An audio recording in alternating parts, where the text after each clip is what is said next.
our profession is unfortunately one that is often focused on stealing people's attention. I'm constantly checking my phone notification. I feel like I have a dopamine addiction is really what I'm meaning to say. Like, you do like what I did and just stop going to class for a while and almost fail some things like that. Does ADHD make your life easier or harder? The answer is yes.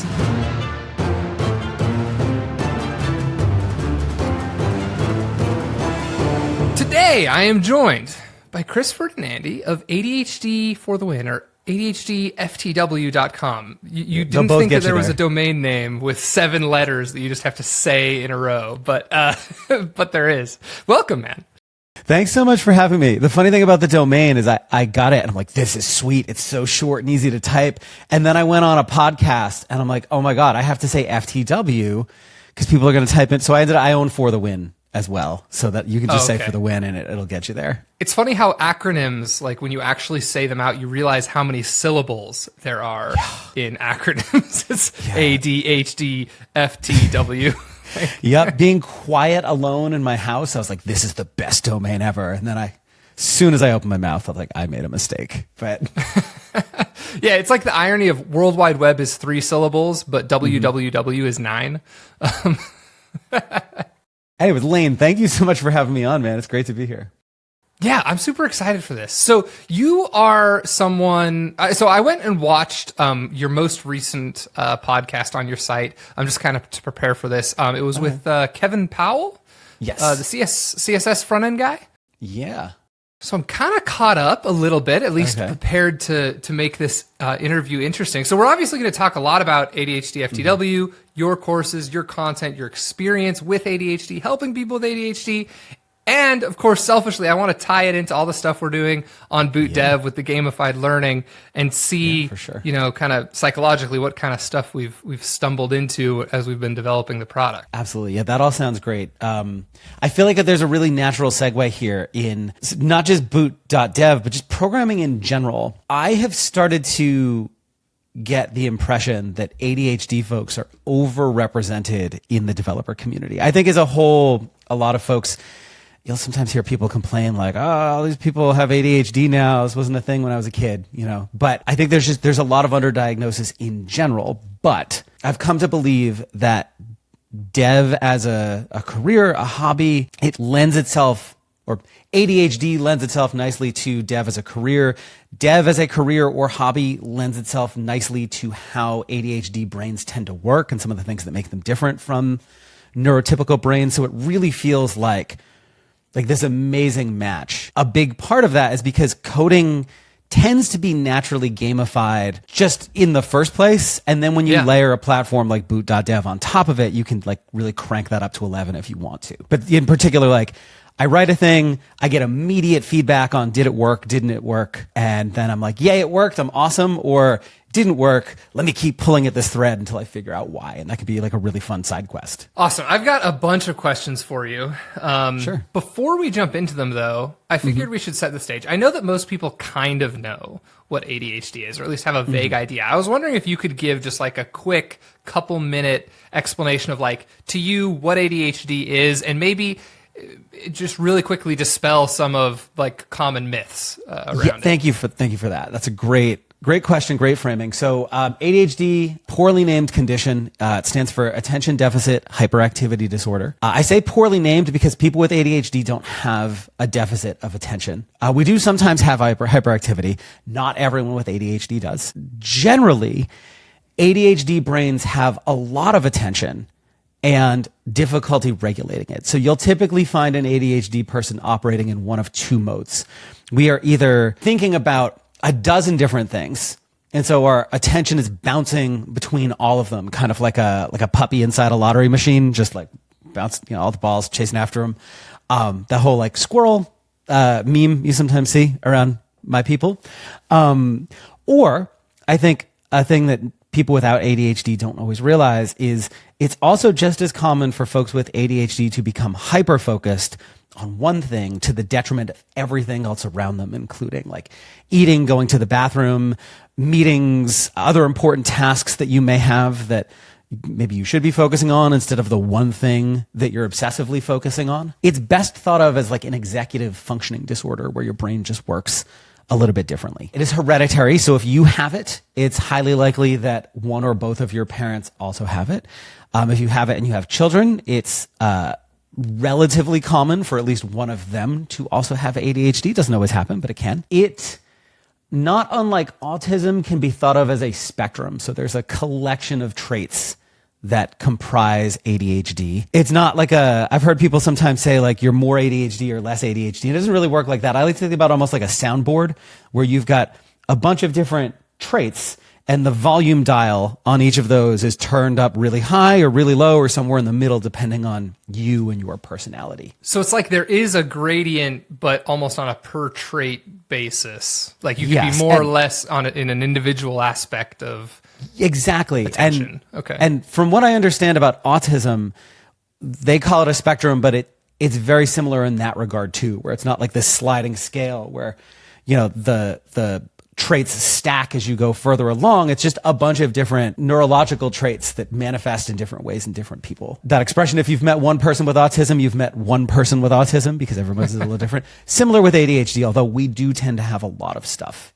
in common. And then one last thing I can dig into the traits, but one last thing worth mentioning is the medical community is still generally unsure, like what exactly causes ADHD, but nearly all of the medical-based treatments focus on one aspect of it, which is that ADHD brains tend to not have enough dopamine, which is a neurotransmitter responsible for attention, emotional regulation, impulse control, and a whole bunch of other things. And so most medically based approaches to ADHD attempt to either make your brain make more dopamine or prevent your brain from absorbing the stuff that's there already. And we can dig into all that, including like what all of these different traits look like. But that's the kind of the 2-minute elevator pitch on ADHD. The pitch. Yeah. Do you want it? Okay, cool. I'm going to say some super ignorant things now. Yeah, please do. So that you can, no, those are great me. for conversation. That's perfect. Yeah. So you can correct me and it'll culminate in a question here. So like I said, I don't think I have ADHD. But I also have noticed this thing that you mentioned earlier. You're like, people are like, oh, there weren't that many ADHD kids when I was a kid. And like now it seems like everyone has ADHD. Like I specifically remember in elementary school, like, there was like one kid in my class who I can't remember how I found out or like if he just told us something. He's like, I have ADHD. I think he like took some medication or something. And I was like, oh, like that kid has ADHD. There's like 2 kids with autism in my class. I kind of knew who they were. And it was like this, like, oh, okay, he has this, they have that. And like you said, now that I'm an adult, I feel like so many people I know are diagnosed with ADHD. It's like it changed. And so there's 2 questions here. I guess let's start with the easy one. Yeah. Do you believe that more people actually have ADHD now than they did in the past? No, I think it was grossly underdiagnosed for a variety of reasons that we can talk about if you'd like. Yes. Yeah. Let's. Okay. Well, let me think. I don't know what your second question is yet. So if I can answer both with one, then, you know. Yeah. That's a good point. Okay. Let's throw both questions out there because the answer will probably be very closely related. The second question is, can you develop ADHD? And I do have like a personal anecdote around this. Like, sure. I was a good student in school for the most part. Like, I could buckle down. I could do homework when I needed to. I never felt, like I had these 2 modes of like focus or not focus. Like if I wanted to focus on something, I sat down, I focused, I got it done. Like I would almost put myself in like a category of like, I felt like that's actually a core like strength of mine is to be able to focus when I want to. But now, for whatever reason, in like the last 5 years, I feel like I'm losing that. Like I'm constantly checking my phone notification. I feel like I have a dopamine addiction is really what I'm meaning to say. Like I'm constantly reaching for my phone, constantly checking notifications, and not because I need to. Like that's the problem. It's like, it's just because it's habits and like I'm all over the place now. But so yeah, I guess they're related questions. They are. And I'm glad so there's a lot to unpack here. To the best that we know, you can't develop ADHD later in life. So you have it, it's genetic, or you don't. A lot of the underdiagnosis, or a lot of the reason why you didn't hear a lot about it back when we were kids. So I was born in the 80s. The 80s, even through the 90s, like I'm thinking about my substantially younger brother who, he's a 90s kid. ADHD was really, really new in the 80s, just as a thing people were aware of. And there was a huge amount of stigma around it. I remember simultaneously, there were just chuck a bunch of medication at the kids' approaches. And at the time it was just Ritalin, and they hadn't really dialed in dosing all that well. So you'd get a lot of like really heavily over medicated kids on Ritalin for a while. So there was kind of this, like, I don't want that for my kid. We're just like, trying to fix him with drugs. There was also that like boys will be boys kind of thing where like, they're just calling, people who are naturally hyperactive ADHD, but they're not. This isn't a real thing. So there was a lot of that. And women, girls, female, assigned female at birth people tend to often, but not always, not have hyperactivity to the same degree that assigned male at birth people do when they have ADHD. And so a lot of women were dramatically underdiagnosed. They were just missed, right? So that's a big part of kind of the story there. There's also a whole slew of ADHD traits that weren't really associated with ADHD back in the 80s or 90s. So most folks think of it as hyperactive and distracted, but it also affects things like emotional regulation. So your ability to literally control your emotions. A lot of folks with ADHD report having RSD, rejection sensitivity or rejection sensitive dysphoria, where your reaction to a perceived like insult or slight or rejection is grossly outsized compared to the size of the kind of the thing that happened to you. Working memory issues. So I always describe ADHD brains as having huge hard drives and almost no RAM. So we pinwheel a lot, which is... That's a great analogy for this podcast. Really funny. Time blindness is another one. So dopamine is related to your ability to perceive time accurately. And so like a lot of it goes beyond just the whole like time flies when you're having fun kind of thing. Like I never know how long things have actually taken or how much time has actually passed. It's a very strange kind of thing. There's a whole bunch of other things now that people are like, oh, that's part of ADHD too. We didn't know that back then. That's one aspect of it. The other thing, kind of, you were talking about the whole, like, I used to not have trouble, I do now. It's very common for ADHD to manifest differently, either in different contexts or at different times in your life. It's not unheard of for a lot of folks with ADHD to be like thought of as really high potential or put in gifted programs when they're in elementary school. And then when they move up into a grade or a phase of their life where there's less like forced structure around them, to suddenly find that they're not living up to their potential or like being viewed as lazy because, we struggle at regulating our own attention. And when you're a kid and you've got a lot of structure, there's outside forces doing that for you. And then like, especially college breaks a lot of ADHD folks, especially people who don't know they have it at the time. You have no structure. You do like what I did and just stop going to class for a while and almost fail some things like that. That sucks. You also mentioned the whole, the dopamine addiction piece of it. So I have this conversation with my psychiatrist every now and then. She sees a lot of folks who think they have ADHD. Always, sometimes it is, but we also, we live in an era where there's a lot more stuff around you to distract you than there was when we were kids, right? There's just a lot more information everywhere all the time. Things keep getting shorter and shorter to try to constantly grab your attention. Like our profession is unfortunately one that is often focused on stealing people's attention. And so it can create an environment where it's hard for you, whether you're neurotypical or neurodivergent, to stay focused on things because you're constantly having things that have been scientifically designed to steal your attention. I mean, Boot.dev is designed that way. It's designed to steal your attention back to coding, right? But like in a positive way, right? Versus there's a lot of like, let's watch some dumb TikTok. I don't mean to deride TikTok. I get a lot of enjoyment out of short videos. I do, but some are better than others, right? Like all of this is to say that there's two different things that potentially happen. So one of them is you've always had ADHD. You had some structure in place that made it not manifest in such obvious ways. And then you get older, you get married, you have kids, you have like work plus a house plus a million other things. And so I guess the dam breaks or the levee falls apart would be a way to describe that. The other, I guess, aspect of this related to that is in the ADHD community, there's this concept known as masking. I often describe myself as an acquired taste. My whole life, I have been told that I'm a lot, too much, annoying, I never stop talking, blah, blah, blah, blah. And you hear that enough and you start to develop like a mask. So you hide the aspects of your personality that you know people who aren't ADHD would be bothered by, and you get really good at it. It's one of those things you don't really do consciously. Your body, it's just, humans generally have self-preservation instincts, and you start to develop. Neurotypical people do this too, right? Where they will have different personas depending on who they're interacting with, because you have like a work persona, an at home with your family persona, et cetera.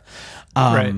Calling it persona maybe feels a little weird, but you hopefully get the idea, right? You're a slightly different person in different contexts. At some point, a lot of folks with ADHD find that the mask breaks. Either you have as you start adulting more, you have so many other things vying for your limited mental bandwidth or RAM that you can't keep the mask up. And so it falls down.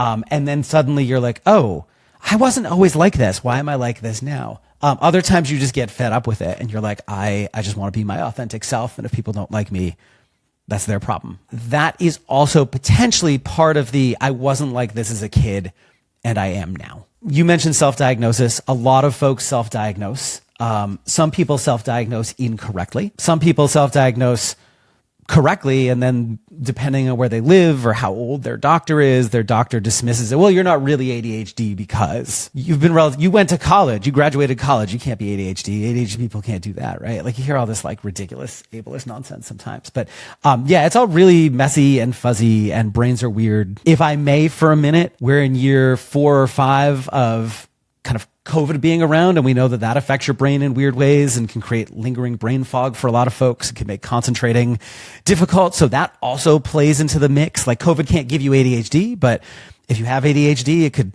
potentially make your symptoms more noticeable or more prevalent.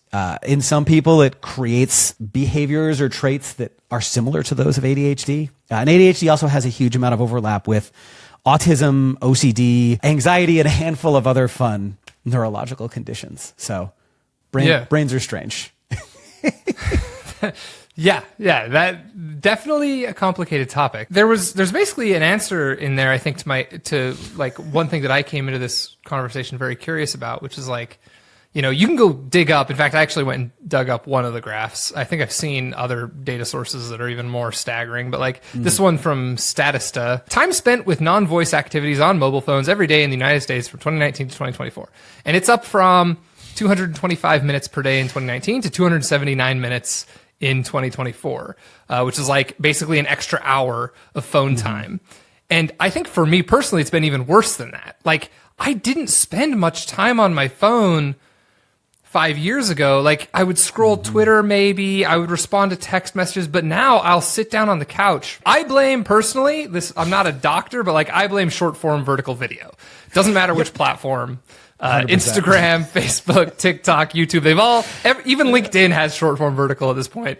But like I'll kill 20 minutes and not realize that 20 minutes has gone by. But if I'm understanding what you're saying, that's just like something more general, like a dopamine addiction or something. I don't, but it not necessarily has anything to do with ADHD. I guess I'm curious, are ADHD people more susceptible to that? I mean, clearly I'm susceptible to it to some degree. I don't know if we're more susceptible or not.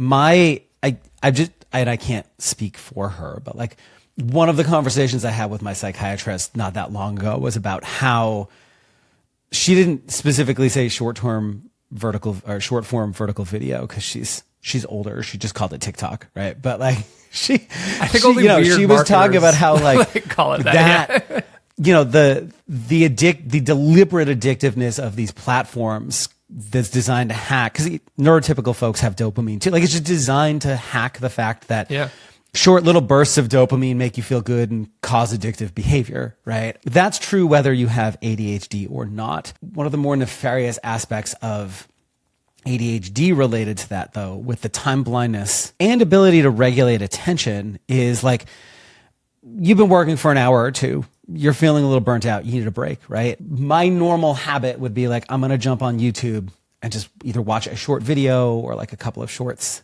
and then get back to work. Except I have ADHD, Lane. So what ends up happening is 2 hours of video later, I realized that I haven't stopped watching. I didn't mean to. I just completely lost all sense of time. And I'm like, oh my God, I didn't get anything done. And part of that is the addictiveness of the medium. And part of it is my brain's inability to perceive time means that I didn't even realize I was stuck in this, kind of this ridiculous like video watching loop. Just as a quick aside, I'm on Adderall now. I wasn't a year ago. I am now. And it has mostly like stopped that behavior. I'm very aware like, oh, okay, it's been 10 minutes. It's time for me to go back to what I'm doing. Whereas that would have been extremely difficult pre-medication. Not for everybody, but for me, it's worked out really, really well. Again, brains are weird. Brain chemistry is lots of fun. So that's an interesting question. So is this like your first time being on Adderall? I don't know if you care about me asking these questions or not. I cannot ask them. Open book on this. Yeah, so I was unmedicated for 40 something years. So my mom was a teacher in the 80s, 90s. She saw lots of kids who were, like really over medicated. She kind of felt like it was not being used effectively. And there was a huge stigma. So she didn't want me to be labeled as the ADHD kid to my teachers. I can assure you, Lane, they knew. They all knew. I like when I grew up, one of my friends, like his mom was actually one of my elementary school teachers. And I was like, so, hey, guess what? I have ADHD. And she's like, yeah, obviously we all knew. Right. I was like, well, it's news to me. I was never medicated. I, for a while, had that whole, like, I don't want it to change who I am kind of stigma. Medication has come a long way since the 80s. The dosing is a lot more. They start small, they work your way up. They're very conscious of not like giving you so much. You have stimulant and non-stimulant options, just all sorts of amazing options. But the thing that really did it for me was I hit a point. I don't know if it's my age or pandemic related stuff, but I hit a point where I felt like all of the strategies and techniques I had developed over the last 40 years weren't working for me as effectively as they were anymore. To use a video game analogy, since we love gamification, it felt like I'd gone from playing in like hard mode to like kill 'em all mode on like Doom or something like that, right? Or like Wolfenstein. Like it was like expert impossible mode for me. I wish I had done it sooner. It has been transformative of a decision. Well, that's great. Yeah. That's incredible. So you just started a year ago. How long has ADHD-FTW been around? Like how long have you been working on this project? And I've only been on medication for like 6 months, not even a whole year. The project predates it by about a year, but I have, I've been working in the developer education space for like 10 years. And so over on gomakethings.com, my like front end education site, I have talked about my experience as a dev with ADHD many, many times for the last decade. So, if you were to search there, you would find a bunch of articles and conversations I've had. It's just in the last year or so, I decided to, one of the things I noticed, I was unintentional. All of the stuff that I create tends to be really, really short, mostly because my own attention span, right? It's just really like, I would always put off taking courses because like they'd position themselves as like 80 hours of video, 120, and I'm like, I'm never going to finish that. I just need like, where's the 1 hour version? That's what I need. Right. So I started making courses like that. I accidentally discovered that a lot of other ADHD developers also wanted that. And so like my audience is overwhelmingly, just my normal front end dev audience is overwhelmingly ADHD. And then they would start talking about other non-coding related issues they were having. And I was like, oh, I should talk more about this stuff. And that probably appeals to people beyond just my front end audience. So I'm going to spin it off as a separate thing. If you're like a Python dev, you're not going to go generally check out my stuff, but if it's its own separate thing, you might. So that's how that all came about. That makes sense. So I've been creating content for a minute. It's been about 4 years. As I've been like writing blogs and publishing courses. Writing content, in my experience, is really hard. Just like to sit down and focus. And like I said earlier, like I think it's a strength of mine to be able to sit down and focus for long periods of time, I mean, I'm not a machine, like maybe 2 hours at a time, but like multiple sessions per day, and just like heads down on a project, like writing, really, really hard. And so my question to you was going to be like, yeah. And when you stretch out like how long the project is, it gets harder and harder because you're not getting like the hit of dopamine you get as a creator is when you click publish, right? At least for me. And so it can be really hard when you have these long cycle times of like, I only release a course every, 2 or 3 months. This happens with like freelance projects too. Like as a freelance developer, like if there was too big of a gap between when I started working on the project and when I get client feedback, like interest wanes, like, oh, it's not exciting anymore, right? I've moved on to something else. And so same with the content creation. I find if I don't go from idea to delivery in the period of like 2 or 3 weeks, it just becomes a real slog to try to work through it. I have just a cutting room floor littered with projects that never saw the light of day because I just got bored with them. So for ADHD folks or people that have ADHD, they know they have ADHD. There's like 2 ways that I could imagine content being trimmed down in a way that would help them. And I'm curious which one you think is more helpful. One is, as you said, like taking a course that might have been 8 hours and like squishing it down to be 1 hour total. So it's like you're getting the content in probably a more succinct form, right? It's less rambly. It's less like stream of thought type videos, and it's more like focused and like scripted and quick. That's like one option. The other option is like broken down in chunks. So instead of like one giant 7-hour video, it's like 2-minute video activity, 1-minute video activity, read a thing. Which one matters more? Do they both help? Do neither help? I think it's a mix of both, actually. So I do the latter, the second thing you mentioned. If I have something that would have been an 8-hour course, I'm going to create that as 8 1-hour courses over time, and I'll just, kind of work on each one. But I also do find like one of the things that puts me off about a couple of, they're fantastic educators. They really know their stuff, but they have a more rambly style, and I just can't get through it. Like I lose interest halfway through, and I talk to a lot of ADHD folks who feel similar. There's 2 ways you can take it. One of them is being like more brief. The other is adopting more of an infotainment style. And in that case, you can usually be longer, right? Like I would happily sit through an hour-long video if it had really like engaging graphics and like if it felt more like watching like a TV show or a movie, right? Like highly produced, kind of punchy lines. That's very hard to do though, right? To do well, like it takes a lot of time to do it that way. And if you don't have that kind of time or the inclination to do it that way, keeping it more brief and spreading it out over time. Because the other thing to bear in mind is ADHD folks have a really limited working memory. And so if you try to teach us to, even if it's only an hour-long video, like if you try to teach to sprawling a range of topics just in a more concise way, we're going to forget 80% of it, and it just won't write to long-term memory because our brain RAM can't work that fast.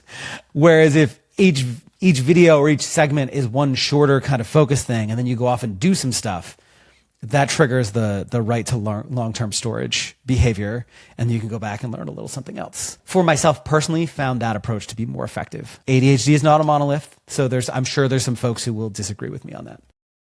Yeah, for sure. So, okay, we've cat's out of the bag. Everyone listening to this podcast knows Boot.dev is this gamified, kind of bite-sized learning platform for backend development. Dare I say the best platform for backend development? I didn't say it. Someone has to. It's very nice. Someone has to. But yeah, so it's got this gamification stuff. You mentioned this kind of, I think even before we really started recording, there's a lot of platforms out there that do gamification. It's become kind of like a buzzword over the last 10 years. And there's a lot of different components to gamification that you like immediately think of probably when someone says, hey, my thing is gamified. And sometimes it's done very poorly. Sometimes it's like a gimmick. It's like a gotcha thing.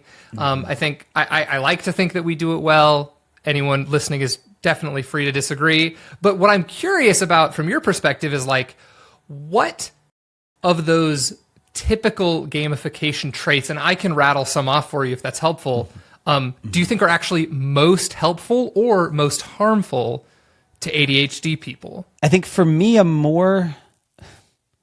trying to think about how I actually want to describe this, but I think the most useful gamification method, no matter what, whether it's an education thing or like they make a lot of like to-do apps for ADHD, specifically for ADHD folks, and all of them lean heavy into the like, it's gamified, so it's fun. It's gimmicks. So the thing that I think is most satisfying is completions and immediate feedback loops. Like those are the ones that are, I think, really, really effective. So in the context of a course, or like a learning platform, it's learn a thing, do the thing, see how it works. Even if you don't complete, just, see how it works, get that immediate, like, okay, I took a thing, I get to use it. I get that like little rush of like, ooh, I logged hello world out into I had no idea how to do that. Brand new to coding, right? That's fun.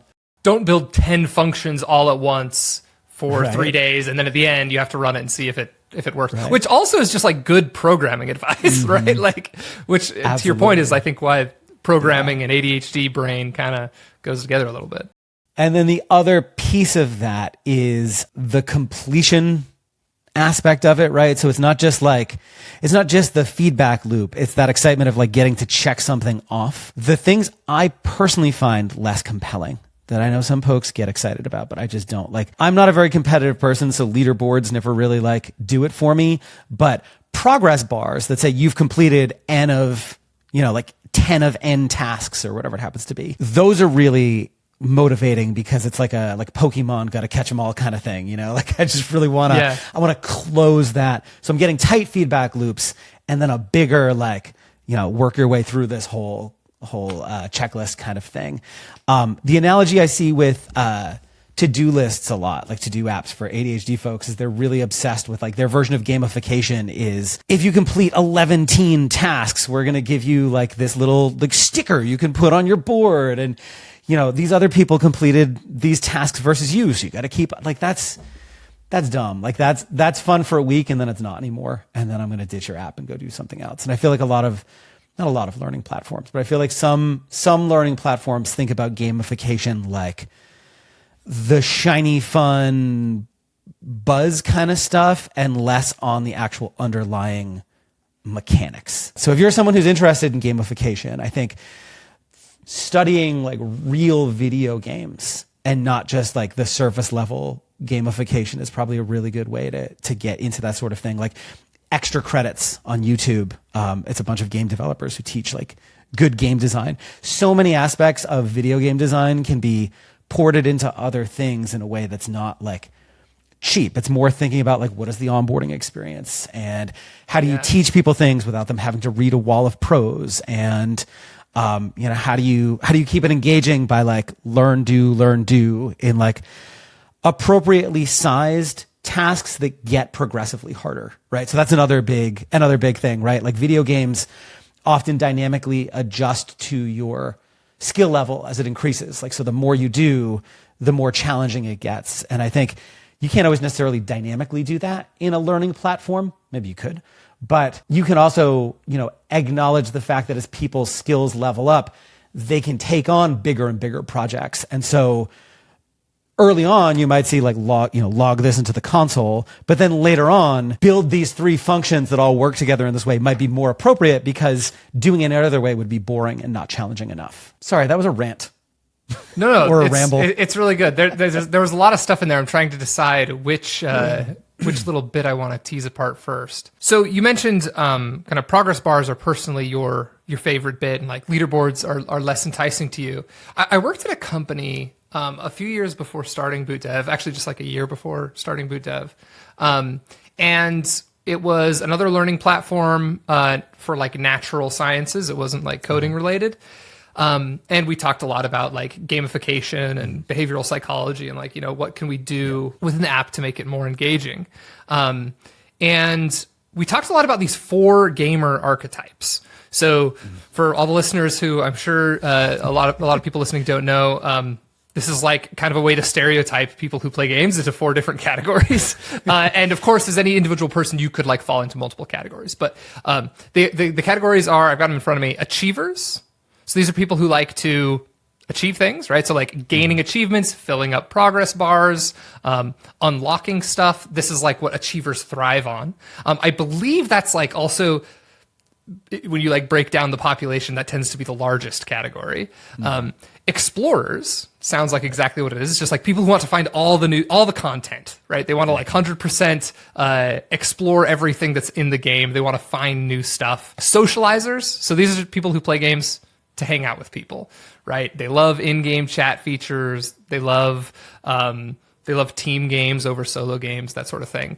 And then the 4th and smallest category, if I'm remembering correctly, is killers. So these are players who, it's not about achieving and winning. It's actually about making sure somebody else loses. So it's the like absolute competitive, like that's my friend. Yeah. Well, I was going to say, unfortunately, I'm pretty sure I fall into that category. I won't play a game unless it's like multiplayer online and somebody else is losing. But it's also like the least helpful. Like Boot.dev has no mechanics like that because it's not very helpful for when you're trying to learn. No.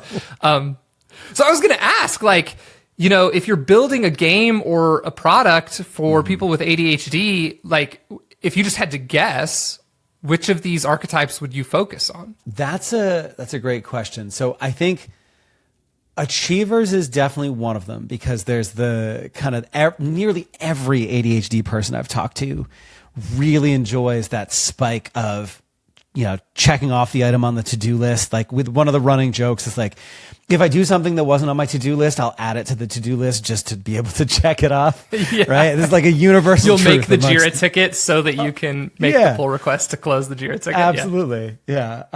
So that's kind of a universal truth amongst my people. Depending on the topic, I think focusing on the explore mechanic can be useful. I mentioned the whole hyper-focus thing.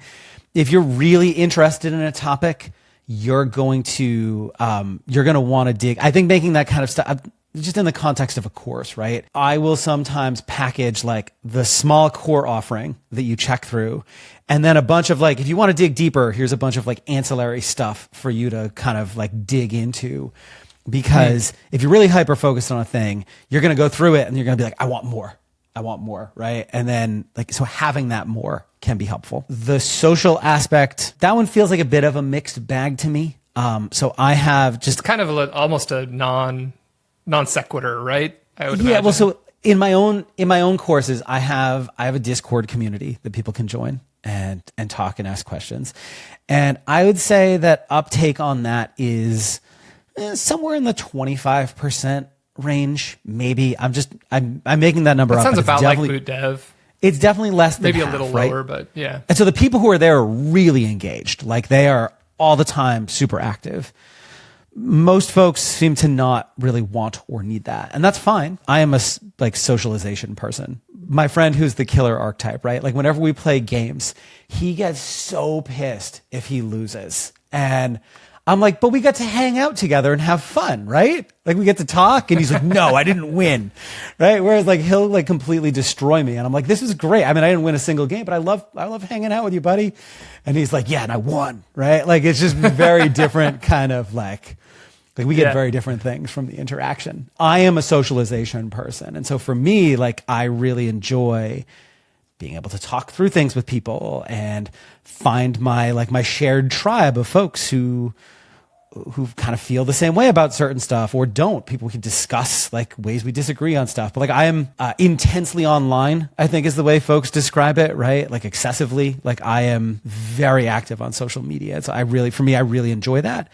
I think I maybe, I don't want to say an outlier, but I do not, my experience has not been that that's the norm for most folks with or without ADHD. Yeah, that makes sense. I have certain habits that I've developed in recent years, like I said, that are a bit concerning. Like I definitely spend too much time on my phone. My Discord community thinks that I have a bot running to like respond to people.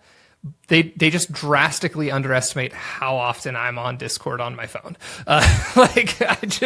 I'm on it way too much. Like there are very few times in my life where I'm not like, if I'm not like interacting with someone or like consuming content actively. I'm probably like, looking at Discord on my phone and responding to things. And it has become a bit of a problem, but I actually regret that time spent a lot less than time spent, like I said, scrolling. I really need to figure out a way to ditch the short form vertical video. It's just like, I've never once had a session of like, 20, 30 minutes of that. And like afterwards, I always feel terrible afterwards. Like I always like kind of snap out of the days. Like not only did I just like my neck hurts, I'm like staring at my phone. I learned absolutely nothing. I wasn't really having fun while I was doing it. I was kind of just there, but it's the weirdest, like, I don't know. I have so many. It's the junk food of content, right? Like, yes.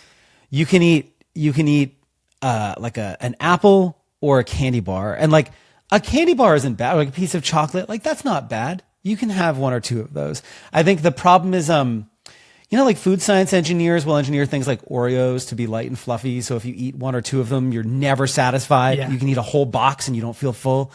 It's like that, right? Like one or two of them, fine. But when you eat the whole box, you're going to be sick, right? And the short form videos like that for me. I feel like one or two of them, like, oh, okay, I killed a few minutes. Let's get on with the day. But if I do what you described, I feel like, I feel like a bad person almost. I don't know how else to describe it, right? Like really like empty inside. Yeah, because like I'll listen to a podcast while I'm at the gym and like I feel great afterwards. Like I usually, it's not like it's the most compact learning that I could have done in 60 minutes, but like I got a few takeaways out of it. Or like I'll watch a really great film. Like I love Wes Anderson. Like I'll watch The Grand Budapest Hotel and I'm like, oh man, like I could think about it for like the next few days. Like, oh, that was so good. And like, here's all these things. That's literally never happened with like, a 30-minute session scrolling TikTok where I was like, oh man, that was so cleverly crafted. I mean, not to say there aren't good shorts out there, but it's just junk food is a great way to, I don't think I could find a better analogy, to be honest. Have you read the book Hooked by, I think it's Nir Eyal? I have not. I don't even think I've heard of that one actually, but it sounds interesting. I loved it. So he has two books. He has Hooked. That was the first one. It came out in 2013. And then in 2019, he has Indistractable, which I have not yet read, but I plan to. I actually imagine Indistractable might even be more interesting to you because it's more on the side of like, okay, so, all right, I'll give you a little bit of a preamble. Hooked, I think I've actually read it twice now. It had a big influence on how we designed Boot.dev. All the game mechanics on Boot.dev are very meticulously designed with like some behavioral psychology principle in mind to like help you keep learning, which is actually a very common misconception because people like pop into the Discord and they'll be like, hey, this game mechanic, like I think it would be way more fun if you did X. And we're like, yeah, maybe it would be a little more fun, but it actually completely defeats like the learning goal of that mechanic. So like there's no way we would do that. The Hooked book, like we got a lot of learnings from that. It's basically a book of like how to build an engaging product. And he really was trying to do it in an ethical way. And he actually published the book specifically. He was like, hey, there's all these learnings that like social media companies are taking advantage of to like steal your attention. And I want to get this out there for like educators so that you can use this type of stuff to kind of combat, let's pull people off of TikTok and get them learning again. And then Indistractable is kind of a follow-up book that takes the opposite approach. It's not how to build a product or piece of content that's engaging. It's how do you make it so that you aren't taken advantage of by all of these things, right? If you're struggling with dopamine addiction. I just added both of those to my my read this later list. So thank you for that. So yeah, I'm curious. I know that, like I said, you have courses on. Do you have courses on both of your sites on ADHD for the Win and? Yeah. So over at Go Make Things, I used to have a whole bunch of courses, and then I switched to a more of like a subscription kind of platform over at leanwebclub.com. These days, it's still there. Just these days I'm positioning it more as join to support my, all the free stuff I put out. And you also get access to all this other cool stuff. I actually just this week started a new job at Nebula TV, the streaming service, not as a creator, as like a developer there. Cool. My need to chase subscribers for that platform, isn't quite there anymore. So I've decided I'm going through this like really like kind of this like I feel like I'm a bit of like a solar punk socialist living in a capitalist society kind of thing. So I'm going through some internal stuff, Lane, and trying to rethink my relationship with the people who consume my work and how I position it. And I was starting to like feel weird about the idea of like, give me X for Y, and is the value really there? And so I don't want to get too into the weeds of that, but I'm doing because I have the economic flexibility to do so at the moment. I'm experimenting with some different ways of packaging that. But I do, yeah, if you were to join the Lean Web Club, you get literally every course I've ever made and a whole bunch of other stuff too, which is cool. Very cool. Okay, so we'll like pause and like tell people where to find your stuff. There's leanwebclub.com. GoMakeThings.com is all my front-end related stuff. I would either start there, or if you're looking for my ADHD specific stuff, ADHDforthewin.com/backend banter, which will get you links to a whole bunch of stuff that digs deeper into a lot of the stuff, Lane, that you and I are talking about here today. That's awesome. If any of the traits I described you want to dig deeper into, you'll also find links to some useful resources. If you think you might have ADHD, there's a link in there to a couple of self-assessments you can do to get a sense of, they don't replace seeing an actual like medical professional, but they'll give you a sense of like, you might, hey, it really seems like you do, or nah, you're probably fine. Just stuff like that. So, and contact information. So if you just want to kind of talk through some stuff, I'm always happy to chat ADHD with folks. Awesome. So on Boot.dev, I've been working with the Primeagen for a while now. One of my favorite people to work with. He made our Git courses. He's currently working on another one that I'm not going to spoil at the moment, although by the time this is out, it might be close to release, so might not even be a surprise anymore. Anyways, point is, the Primeagen, Prime, he's been really public about his ADHD. He talks about it in several videos. I don't want to like put words in his mouth, but I've heard him, I'm going to paraphrase him, and I'm pretty sure he doesn't mind. Just realize that I'm paraphrasing. He said things like, ADHD makes some things really, really hard, and in other ways, it's like a superpower, and he's able to like focus for long periods of time and get things done that he thinks, he wouldn't have been able to do otherwise, or maybe it would have been harder to do. What's your take on this idea of like, does ADHD make your life easier or harder? Yeah, the answer is yes. I think the paraphrasing is spot on with, I think, a lot of folks' experience, but not everyone. So for some folks I talk to, their experience has been overwhelmingly negative, which really makes me sad. But I think the biggest, if I were to stress one thing for anybody who has ADHD or has someone in their life with ADHD, is that a lot of the things that suck about ADHD, not all of them, but a lot of them, are related to living in a world that's built around the preferences of neurotypical folks rather than the ADHD itself. That's not entirely like 100% always the case. I'll just give you an example, right? So ADHD productivity tends to be really swingy, where you will go through cycles of, I'm operating at like 10x engineer level. I don't believe 10x engineers are a real thing, but like I'm operating at a 10x engineer level, and I've had stretches where I have run laps around my peers in terms of productivity. I can remember one at a previous job, like 1 month where I did about 6 months worth of work in 4 weeks, because I was just obsessively focused on this project. And then we'll have other stretches where you believe in 6x engineers. Right. Yeah. Let's go with that. Sure. Yeah. That's perfect. Or 5.5. Right. Well, yeah, so, and then you'll have other stretches where you are like really underproductive.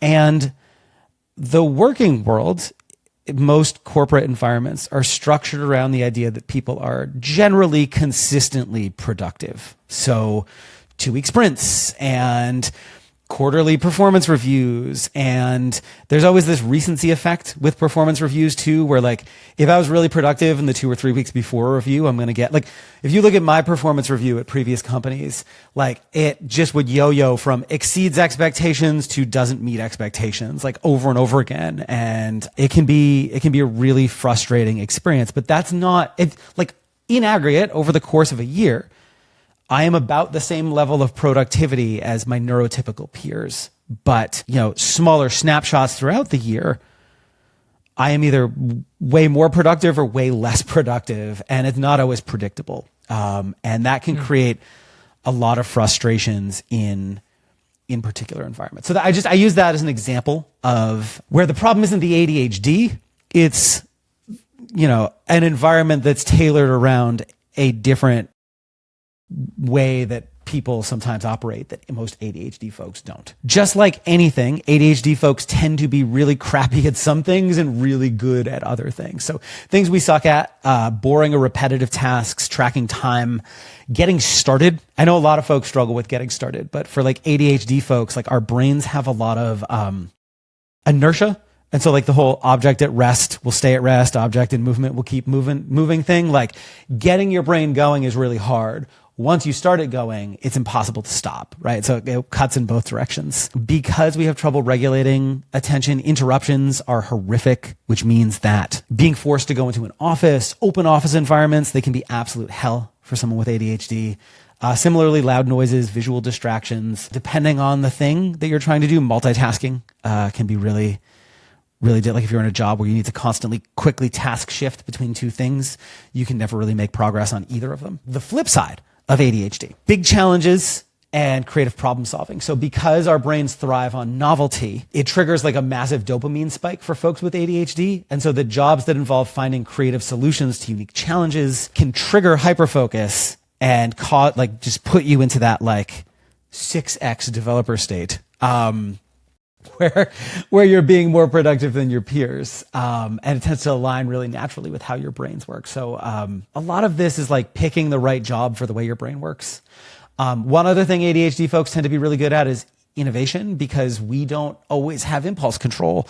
And so where a neurotypical person might be like, I don't think that would really work here, or what if I try and I fail? Like our brains are like, idea, go, before we've had a chance to like pump the brakes a little bit and be like, should we really do this? So sometimes it blows up in your face, but other times it works out really well. It does make us a lot more inclined to try things without really like thinking through how they could go wrong first, for better or worse. We tend to learn quickly because we will hyper-focus on things we find interesting. And ADHD folks often tend to lack a filter, which means we can sometimes be perceived as rude, but we are also like the go-to person for honest feedback. Like if you really want to know, is this good or not? Talk to your ADHD person. And they will tell you. Nice. It's one of those things. Like I agree with Prime. It's it's a blessing and a curse. It can be great or not.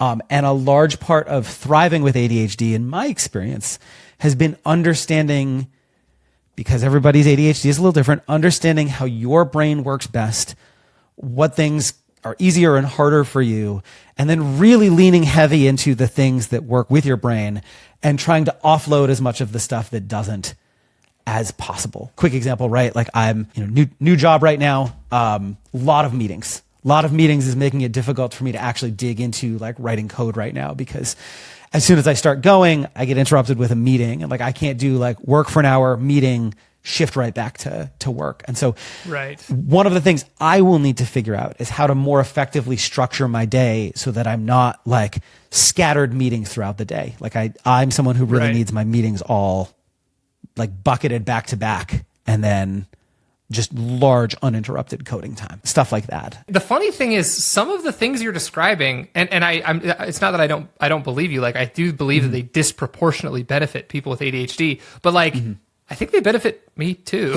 And that's I found the same thing. Like I have scattered meetings, and it's just, and it's not even that I necessarily have a hard time going in and out of tasks, but even if like I mentally don't have a problem, like going in and out of tasks still has like a startup time and a wind down time. Yes, and so absolutely. like I still find myself grouping meetings and things like that. That's part of what makes this hard to talk about, and can sometimes lead to the like, well, everybody's like that. That's not really like, I have a lot of these conversations, right? Like absolutely, interruptions are difficult for everyone. One of the challenges with ADHD folks is I once heard it described as like a no, this analogy doesn't fit. I was going to say like a magnet. That's accurate, but in a different way. Well, no, I guess that's technically true. So if you think about like a really strong magnet that's like stuck on a thing. Okay. that's kind of what ADHD hyperfocus is like. And so if a meeting comes up and you're focused on a thing, it actually takes a tremendous amount of effort to pull yourself away from that thing. And then you'll be thinking about it during the meeting. The flip side of it is, because it can sometimes take so much for our brains to start working on a task, if you just get into the swing and then a meeting happens, you got to start all over again. My wife, neurotypical, is really, she can get interrupted and then immediately dive back into what she's doing. Whereas if she does that to me, it'll take me a half hour to get back to where I was before, even if it was just like a simple, like, where are your car keys kind of question, right? Like, it just completely ruins me. And so a lot of ADHD folks will go into what's called waiting mode, where if I have a meeting coming up in anywhere from 15 minutes to an hour, and I finish a task, I will not start a new one, because I know as soon as I get into it, I will get interrupted and have to start. And so we'll do other dumb, less important things like watch shorts on YouTube or TikTok or whatever. And long form vertical video, as you like to call it, or short form rather, vertical video. Short form vertical video time. Yeah. Yeah. Right. That's what the shorts come out. That part it's frustrating, but you're right. These things affect neurotypical folks too. It just has a more, either a more pronounced effect, or like it affects us in much kind of different, stronger ways than it would a neurotypical person. Like, it's not just annoying. It can be, like, I don't want to use insurmountable. That feels too dramatic, but it can sometimes feel that way. Yeah, that's what I mean. Like, it's disproportionately affecting ADHD people. I guess what I'm saying is, if you're listening to this podcast and you believe that you don't have ADHD, like, again, I believe I don't have ADHD. I've never like tried to get a diagnosis or anything. I still think some of these like tips and tricks might even be helpful to think about and play with. Because it's not like I don't struggle with distraction and things like that. And I did just want to make one other comment.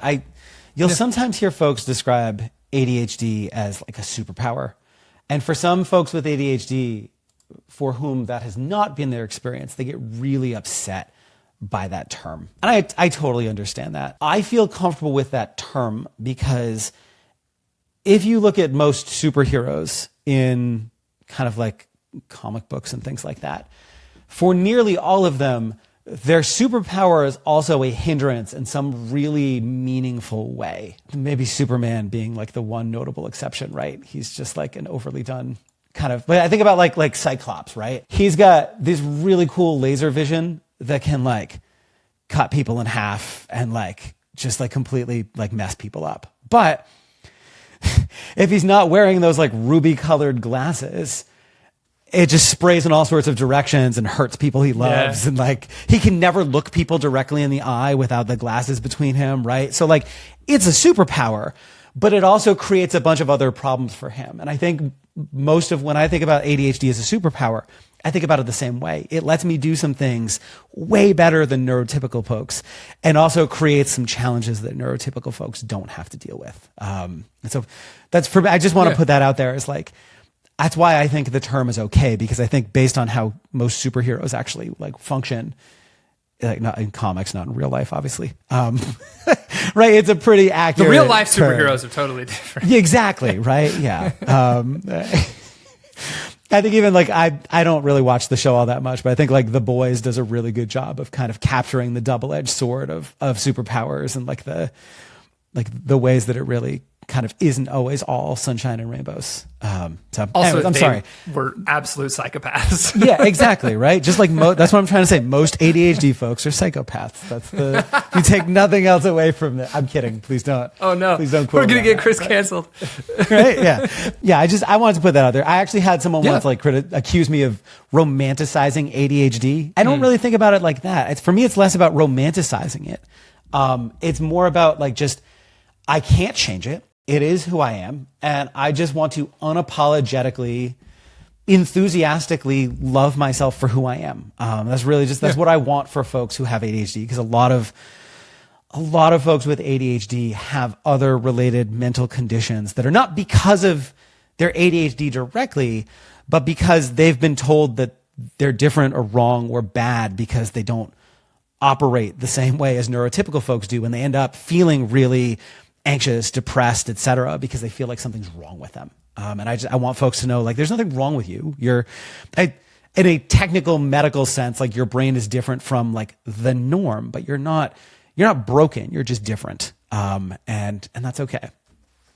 Yeah, I love that. Okay, very cool. We are getting close to the end. This has been an awesome conversation. I have one more little segment I want to do that I think will be fun. I want to run some game mechanics by you that are in the Boot.dev platform. As you mentioned just like 10 minutes ago, ADHD people are able to give brutally honest feedback. That's exactly what I want. I don't want you to hold back. If a game mechanic I described, you're like, I do not think that's helpful for ADHD people. I want you to say so.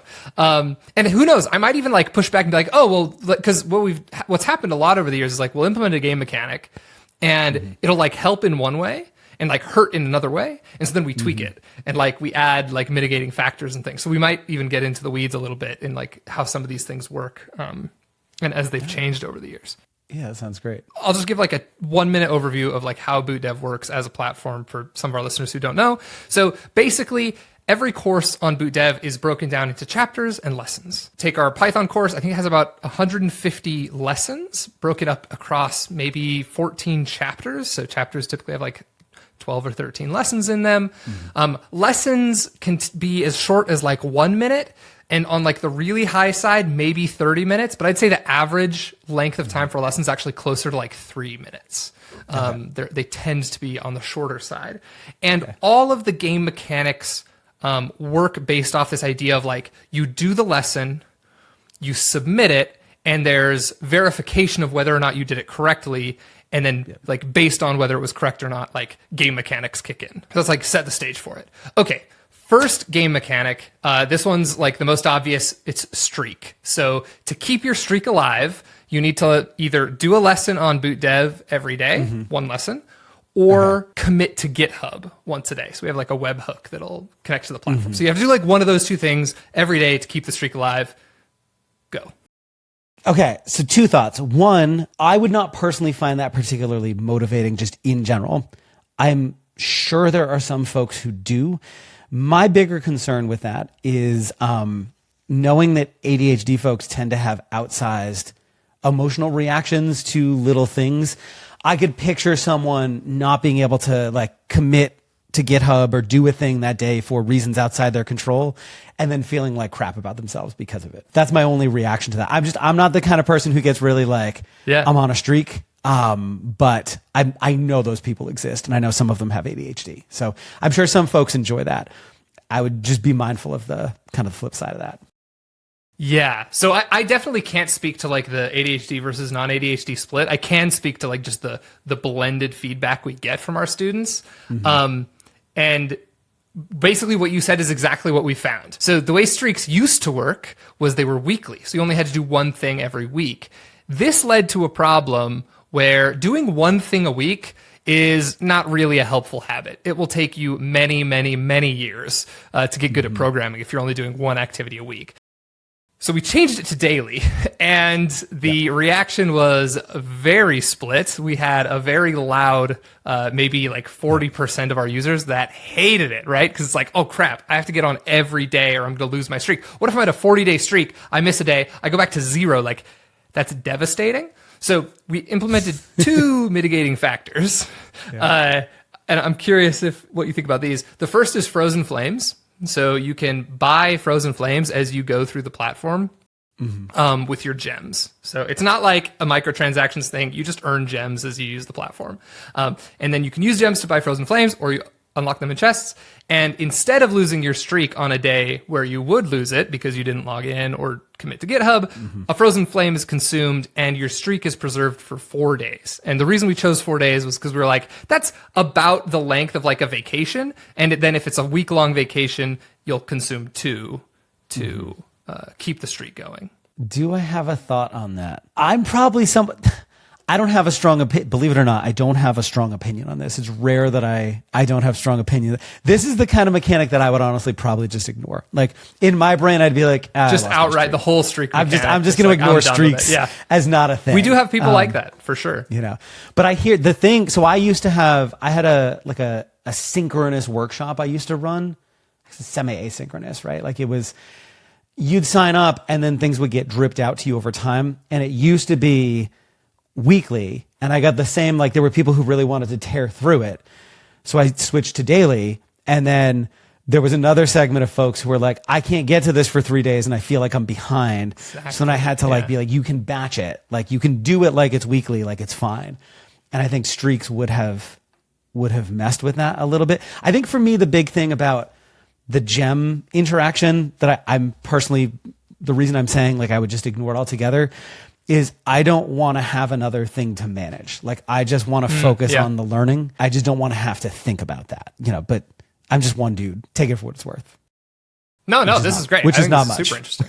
Everyone that uses Boot.dev uses it different ways. There are game mechanics, and we try to design all our game mechanics so that they're easily ignored for exactly that reason. Some people will love some of them and just not even care about others. For the sake of completeness, describe the final feature that we added recently to streaks that seemed to have solved a lot of other people's issues with them, which is it's the same problem of like, I don't want to get to like a 30-day streak and then lose it. That's devastating. So we added this thing called Embers because the problem with Frozen Flames was like, it still felt bad to lose a frozen flame if like you were just, only able to code 5 out of 7 days of the week, which is a perfectly healthy coding habit. Like 5 out of 7 days is great. So anyways, Embers are these things that you charge up and they just charge automatically. So like if you do a lot of lessons in one day, your Ember will charge, or it will ignite is the right way to say it. And then if you do another big batch on one day, it'll ignite. So that then when you miss days, the Embers are consumed automatically to keep the streak preserved. So it's like if you go hard one day, and this is why I was like, maybe this one is like better in tune for those like swings of productiveness. If you have ADHD, it's like you do a big thing on one day and it saves up. And then like if you miss the next day, it saves it. Yeah, that would probably work for me. I just generally, streaks feel like, no, again, this is just me and like as a non-competitive person. Say it. Don't streaks, they're not the same as leaderboards because it's like a competition with yourself, not other people. Yeah. I don't care about keeping a streak going as much as I enjoy the spike of like, I'm like ticking my way through, right? And so like, if I take a few days off and then come back, I'm cool with that. It's not the right mechanic for me, but the Embers feature seems like it satisfies I have to think about it in a way that the Frozen Flames do not. I mean, I don't think that our mechanics are perfect, but like the way you described what you would like is what I want streaks to be, which is something that encourages a healthy, consistent habit, but isn't like over penalizing when you miss like a reasonable number of days in between. And that's what's like we've been trying to get right with the various items. And I don't think it's perfect yet. Okay, let me go to another mechanic. So next one is quests. So this is a very simple mechanic. When you log in for the day, you have to make a choice. So this is what you might not like because you got to interact. Easy, medium, hard. For the day, right? I mean, you can ignore it. It's not like you have to do this, but like you can choose a quest, easy, medium, or hard. And then as you do lessons, like obviously the easiest quest is like the fewest number of lessons that you need to complete to get it. And the rewards grow. You can only do one quest per day. It's like a way to get extra rewards. And we think about it as a way to like almost set a goal for yourself for the day. I love it as long as some kindly talking animal is the one delivering the quest. Scrolls out from the woods and offers you the quest. No, I like that in particular because my energy level and my like how much I can really like give is going to vary from day to day. And so I think that kind of customization is really, really nice. We landed on 3, like I said, easy, medium, hard. The easy is like 5 to 10 minutes of time. And then the hard is usually, an hour or 2. It's all like very variable, of course, depending on how long it takes you to do stuff. But that's for sure. Kind of how we think about it. Yeah, no, that feels right. I like that. Cool. Next one, sharpshooter. So this one's interesting. We've also iterated on this a lot. The original version was very simple, and it was very painful in the same way that streak was painful. So rather than like getting on every day, it was how many can you get correct in a row. With every lesson, you can run code for free. So I guess we should take a step back and just talk about feedback loops for a second. Feedback loops are super important to developers. Like as a developer, you're going to be like making small tweaks, running your code or running your tests or whatever in like very fast cycles. And we don't want to penalize that. So like you can run your code, or you can manually check the assignment as many times as you want with no penalty. But when you submit, we kind of think about that as like shipping to production. And so we want a game mechanic that like you should be more careful when you ship to production, right? So sharpshooter is exactly that. Every time you submit a lesson, when you get it correct, your sharpshooter spree goes up. And then when you mess up a lesson, drops back down to 0, at least in the first iteration of the feature. Despite the whole like drop back to 0 loss aversion piece of it, like just putting that aside, even though that's there, I like this a lot more than streak, but I cannot tell you why. I think because it's not tied to time, it's tied to like outputs. Yeah. And that's I guess the other piece with like streak, right? Is like, because I'll have like a period where I'm doing like a ton and then a period where I'm not. Like sharpshooter feels like it rewards my variable productivity in a way that streak does not. So I like sharpshooter. I think you should, if you're hiring Chris Consulting here, ditch streaks altogether, Lane. Gone. Yeah. Sharpshooter's it. It doesn't. Yeah, sharpshooter has no penalty for time. You could log off for 3 weeks, come back, and your sharpshooter hasn't moved, right? I'm being a little hyperbolic here, but I like that one. That one works for me quite a bit. I really like that. Let me tell you what we changed, because we ran into the same problem where you'd get your sharpshooter up to like 100, and then you'd ship a bug, right? And boom, 0, devastating. It's like, oh my God, like there's not even enough lessons in this course for me to get back to where I was. Do you like drop just a little bit now? Well, so we changed it so that there's 2 ideas. There's like the spree and a spree counter. So now every time you get 15 correct in a row, your spree counter goes up by 1. You can't lose those. So your spree counter just like increments, and you get achievements based on like higher spree counters. So essentially you can only reset back to 15. At a time. Right. And I've teased around, like I've thought about like, wait, why is that specific to sprees? Like maybe that mechanic makes a lot of sense for streaks too. Maybe on a longer time frame where it's like, you know, you get a month and then that like locks up and like that month is safe. Like you said, for some people, I think just the entire idea of streaks is just not even interesting, and like you just want to ignore it, which is fine. But that's the thing, right? Like with any game, there's just certain mechanics are appealing to some people and not everybody. In an ideal world, you can, as you noted, you can ignore the stuff that you like, and other way around, ignore the stuff you don't like, focus on the things you do. Yeah, I do like the revamp of sharpshooter. I had been thinking about it as like, you know, in Mario, like you eat the mushroom, you get big. Then you eat the fire flower. Now you have a special power. If you get injured, you don't instantly like die. You lose the fire flower. Then you go to Little Mario, and then you die. Right? Like so, like the kind of the slow curtailing back. The way you did it is a pretty close approximation to that. I think that works too. So here's an interesting take potentially. I've obviously been thinking a lot about like game mechanics, gamification ever since starting Boot.dev, and even before that, and a lot of times you'll hear people kind of almost like you could talk about, you know, a sickness is like having it or not. I think gamification also has like this spectrum to it in a sense that I actually don't believe that we should talk about like something not having any gamification as like the null hypothesis of like this has no gamification. And I have a very specific reason for that. There's always incentives, I guess is what I'd say. Like there's always incentives in whatever you build, whether you like explicitly put them there or not. And let me give the example of solutions. Most learning platforms, if they provide solutions, which is fairly common, if they have quote unquote no gamification, then you can just like look at the solution whenever you want. That's like no gamification. What we found is that by default, people look at the solution way more often than they should. Like from an educator's standpoint, it was just like, if you just give people solutions, which is like, it kind of makes sense if you think about school. You wouldn't describe school as gamified, but like you don't just get solutions in school. Your teacher doesn't just give you the answers to every test as you're taking the test.